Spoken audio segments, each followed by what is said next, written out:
कल हमने Gauss law करा था। गॉस लॉ में ये बताया गया है कि जो charge enclosed any surface area, जो charge enclosed any surface area, अगर यहाँ पर क्यू इनक्लोज्ड है और इसका जो सरफेस एरिया जो आ रहा है, अगर इस सरफेस एरिया में क्यू चार्ज इनक्लोज्ड है, अंदर क्यू चार्ज है, तो अकॉर्डिंग टू गॉस लॉ जो नेट फ्लक्स होता है यानी phi net this equals Q included upon epsilon not equal होता है। ये हमने कल करा था। इसका एप्लीकेशन भी हमने करा था कि electric field intensity due to the Gauss law हमने वेरीफाइड में करा था कि E equals 1 upon 4 pi epsilon naught q upon r square आता है। ये हमने पहले भी प्रूव करा था और गॉस लॉ के थ्रू भी हमने प्रूव करा है। गॉस लॉ के थ्रू हमने जो इलेक्ट्रोस्टैटिक फोर्स है F equals 1 upon 4 pi epsilon not Q1 Q2 upon r square, ये भी हमने कल प्रूफ करा था। ठीक है, इस गॉस लॉ का एप्लीकेशन बेसिकली 3 मिलते हैं और इन तीनों से ही आपसे क्वेश्चन अराइज किए जाएंगे। इसमें सबसे बेहतरीन एग्जांपल है आपका एक electric field intensity due to the infinitely long charge wire. Infinitely long कोई चार्ज वायर है, इनफाइनाइटली लॉन्ग कोई चार्ज वायर है, तो इसके वजह से किसी r डिस्टेंस पे हम इलेक्ट्रिक फील्ड की इंटेंसिटी कैलकुलेट करेंगे कि कितना होगा। ठीक है, तो यहाँ पर हम पहला काम तो ये करेंगे कि इलेक्ट्रिक फील्ड इंटेंसिटी, हमारा टॉपिक है electric field intensity due to infinitely long charge wire. ये इनफाइनाइटली लॉन्ग कोई चार्ज है, कोई चार्ज वायर है, ये चार्ज वायर है जो इनफाइनाइटली लॉन्ग है। इनफाइनाइटली लॉन्ग मतलब कि इधर भी टेंस टू इनफाइनाइट है और ऊपर भी टेंस टू इनफाइनाइट। ये इनफाइनाइटली लॉन्ग है, ये इनफाइनाइटली लॉन्ग है और इस इनफाइनाइटली लॉन्ग चार्ज वायर की वजह से किसी डिस्टेंस r पे हमें फाइंड आउट करना है कि यहाँ पर इलेक्ट्रिक फील्ड की इंटेंसिटी कितनी होगी। बातें समझ में आ रही है मेरी? क्वेश्चन समझ में आ रहा है? क्वेश्चन क्या है कि कोई एक चार्ज वायर है, कोई एक चार्ज वायर है और ये चार्ज वायर क्या है, इनफाइनाइटली लॉन्ग है। इनफाइनाइटली का मतलब कि नीचे भी इनफाइनाइट जा रहा है और ऊपर भी इनफाइनाइट को जा रहा है। ये चार्ज वायर से r सेपरेशन पे, r डिस्टेंस पे कोई एक पॉइंट है, वहां पर हमें क्या करना है, इलेक्ट्रिक फील्ड की इंटेंसिटी कैलकुलेट करना है। ठीक है, कैसे कैलकुलेट करेंगे ये देखना। सपोज करो कि ये हमारा क्या है, इनफाइनाइटली लॉन्ग चार्ज वायर है। ठीक है, यहाँ पर जो पॉइंट है, इस पॉइंट की वजह से ये वायर आपको पता है एक पतला वायर, तो पतला वायर लीनियर के फॉर्म में होता है, लाइन के फॉर्म में होता है, वन डायमेंशनल होता है। मींस वन डायमेंशनल ये कोई चीज वायर है, इसमें हमें p डिस्टेंस पे इलेक्ट्रिक फील्ड की इंटेंसिटी कैलकुलेट करना है।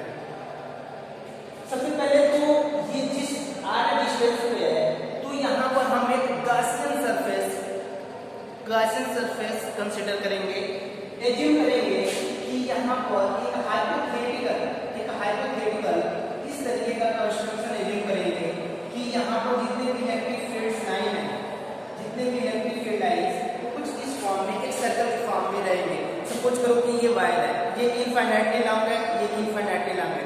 यहाँ से r डिस्टेंस हमें इलेक्ट्रिक फील्ड की इंटेंसिटी कैलकुलेट करना है, तो यहाँ से r डिस्टेंस पे यहाँ पर ये पॉइंट है, यहाँ से r डिस्टेंस पे भी ये पॉइंट होगा, यहाँ से r सेपरेशन पे ये पॉइंट होगा, यहाँ से इस वायर से r डिस्टेंस पे, तो ये एक सर्कल को फॉर्म करेगा ना। यहाँ से ये इसका सेंटर हो गया। फिर ये वायर है, इनफाइनाइटली लॉन्ग है, बोला जा रहा है, मेरी बात सुनो कि ये वायर है, इस वायर से r डिस्टेंस पे एक पॉइंट है, इस पॉइंट पे हमें इलेक्ट्रिक फील्ड की इंटेंसिटी कैलकुलेट करना है। ये चार्ज वायर है और ये इनफाइनाइटली लॉन्ग है। ठीक है, अब यहाँ से अगर ये r सेपरेशन पे ये पॉइंट है, तो जितनी इलेक्ट्रिक फील्ड की इंटेंसिटी यहाँ पर होगी, यहाँ से r सेपरेशन पे ये पॉइंट है, तो इलेक्ट्रिक फील्ड की इंटेंसिटी यहाँ पर भी वही होगी।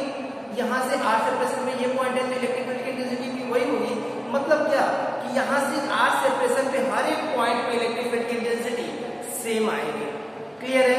तो अगर ये r सेपरेशन पे, अगर सपोज करो कि कोई एक पॉइंट है और यहाँ से r डिस्टेंस पे ये आपका वायर है और यहाँ से r सेपरेशन पे आप इस तरीके का पॉइंट से एज्यूम करो,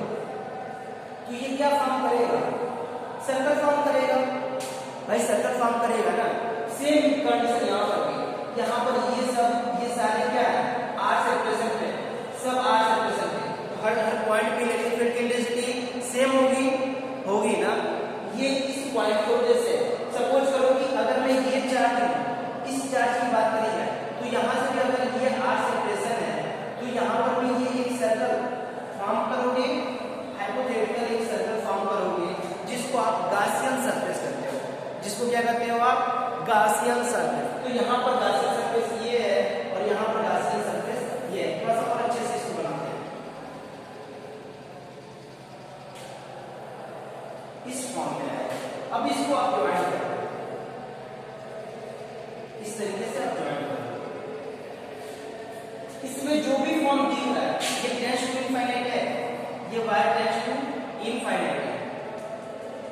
अब इस पॉइंट के बीच में जितने भी चार्जेस हैं, ये सारे चार्जेस का अपना एक आइसोसेलेस सरफेस होगा, और इस तरीके से इसके सारे पॉइंट्स को आप मैच करोगे तो ये एक सिलेंडर फॉर्म करेगा। ये एक सिलेंडर फॉर्म करेगा जहां पे इलेक्ट्रिक फील्ड का डायरेक्शन, इलेक्ट्रिक फील्ड डेंसिटी का डायरेक्शन क्या होगा, सारे पॉइंट्स पे ये होगा।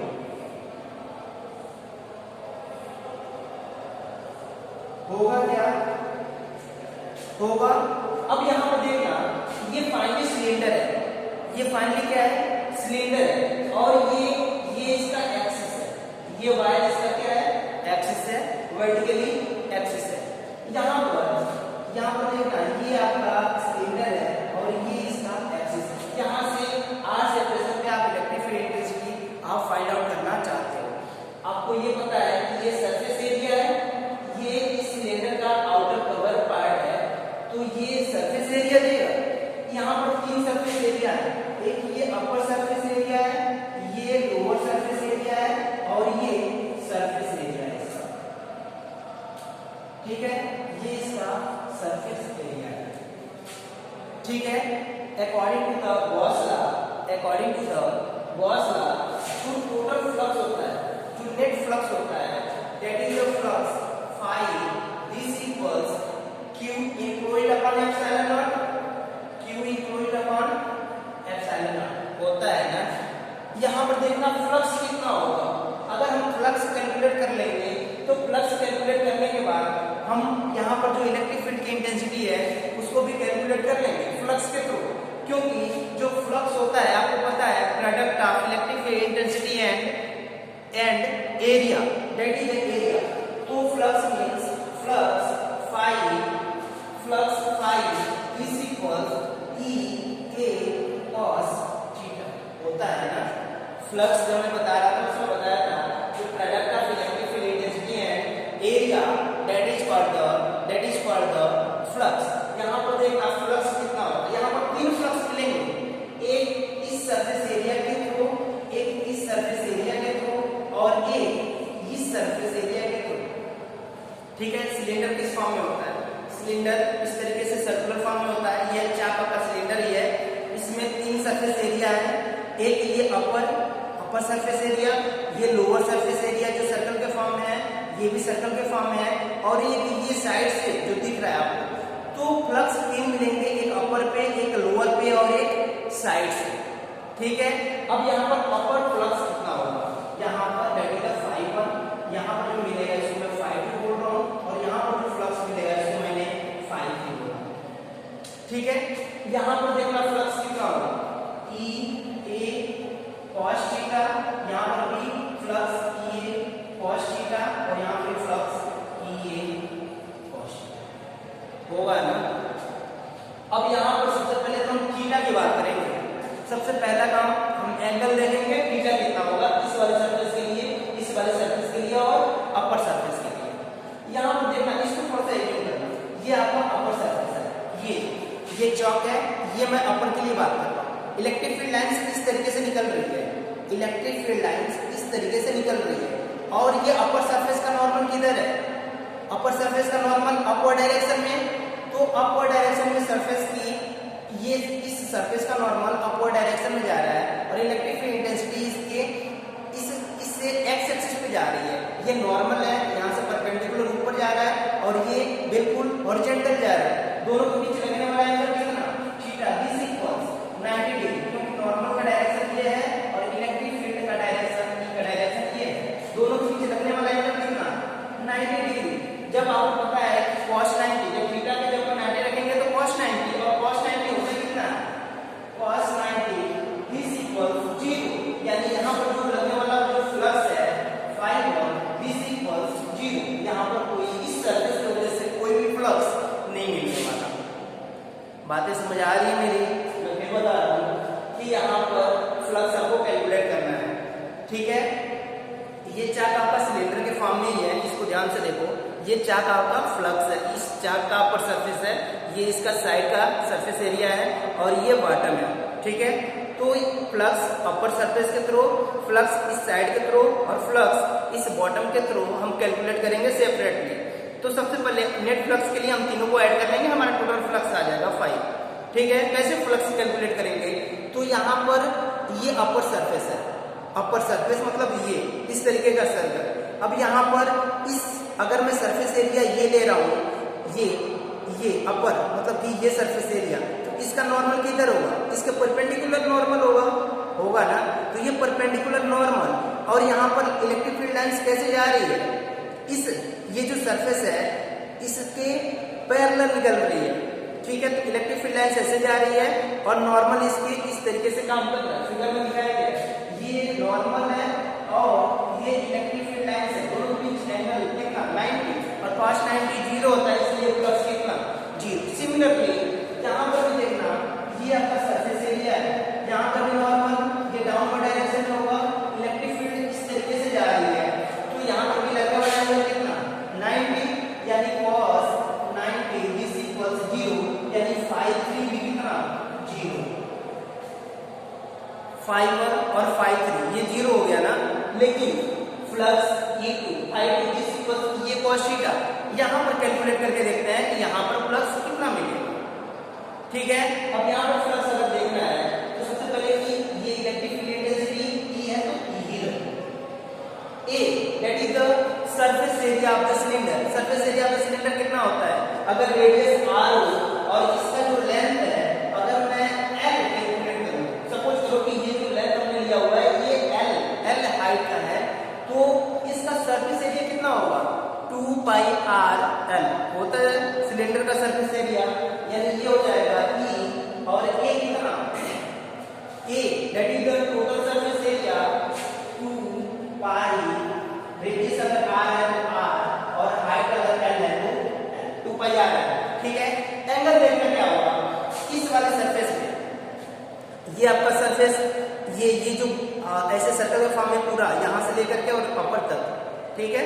तो अगर ये मैं सर्कल के फॉर्म में ले रहा हूँ तो इसका नॉर्मल भी इस सेम डायरेक्शन में जाएगा, अरे इस वाले सरफेस पे इसका नॉर्मल इसी डायरेक्शन में जाएगा क्योंकि इस सरफेस का परपेंडिकुलर यही होगा ना, सरफेस के परपेंडिकुलर, और इलेक्ट्रिक फील्ड लाइंस भी इसी डायरेक्शन में जा रही है, इलेक्ट्रिक फील्ड लाइंस भी इसी डायरेक्शन में जा रही है, मतलब क्या नॉर्मल भी जिस डायरेक्शन में उसी डायरेक्शन में भी इलेक्ट्रिक लाइन भी जा रही है, मतलब भी लगने वाला एंगल कितना थीटा इक्वल्स 0 डिग्री और cos 0 कितना होता है 1 cos 0 दिस इक्वल्स 1, तो फ्लक्स कितना होगा, फ्लक्स ये हो जाएगा flux phi2 this equals E into 2 pi r।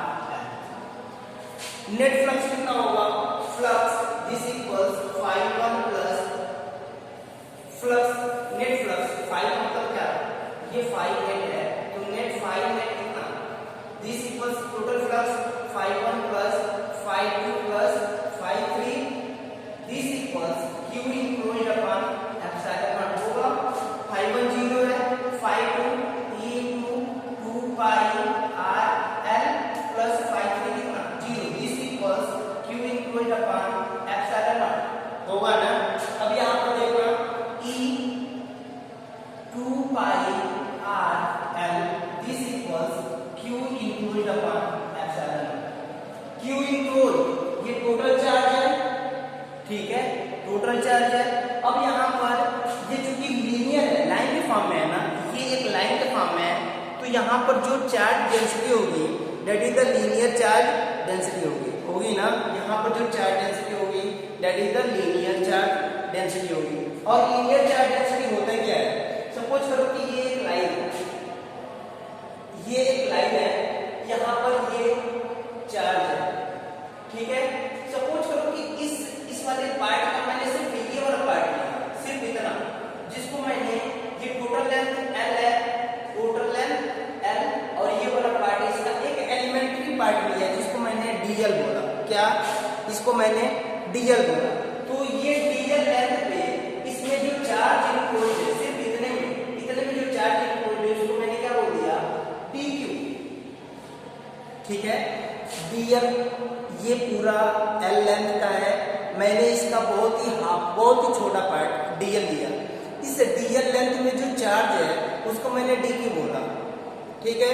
तो इस dq में इस dl, ये जो लेंथ L है, L लेंथ का जो ये वायर है, इसका एक बहुत ही एलिमेंट्री पार्ट मैंने dl लिया। इस dl में जो चार्ज इंक्लोज्ड है, इसमें जो चार्ज है उस चूंकि एलिमेंट्री लेंथ है इसलिए यहाँ पर चार्ज भी एलिमेंट्री होगा। इसलिए अगर dl लेंथ में चार्ज अगर dq है तो यहाँ पर जो लीनियर चार्ज डेंसिटी होती है उसको लैम्डा से लिखते हो आप, और lambda linear charge density lambda this equals dq upon dl होगा ना, dq अपॉन dl। अब यहाँ पर अगर मुझे dq की वैल्यू लेना है तो dq कितना हो जाएगा, dq इक्वल्स लैम्डा dl होगा, dq इक्वल्स कितना होगा, लैम्डा dl।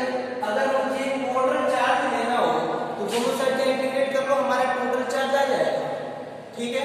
दोनों साइड का इंटीग्रेट करेंगे तो dq का integration total charge q this equals lambda constant बाहर आ जाएगा, और dl जो एलिमेंट्री लेंथ हमने लिया था अगर इसको इंटीग्रेट करेंगे तो ये टोटल लेंथ आएगा ना, ये टोटल लेंथ आएगा, यानी ये क्या हो जाएगा, ये हो जाएगा आपका लैम्डा इनटू dl का। ये बातें समझ आ रही है मेरी। तो यहाँ पर जो आप q इनक्लोज्ड यूज कर रहे हो, q इनक्लोज्ड का मतलब कि टोटल चार्ज इनसाइड, यानी इसकी जगह पर आप लिखोगे दैट इज द q, और q कितना है, लैम्डा इनटू l, ठीक है। तो ये हो जाएगा आपका lambda l upon epsilon not this equals e into 2 pi r। l से l कैंसिल होगा, l से l कैंसिल, मिलेगा क्या, e into 2 pi r this equals lambda upon epsilon not. या इसी को आप लिख सकते हो e इक्वल्स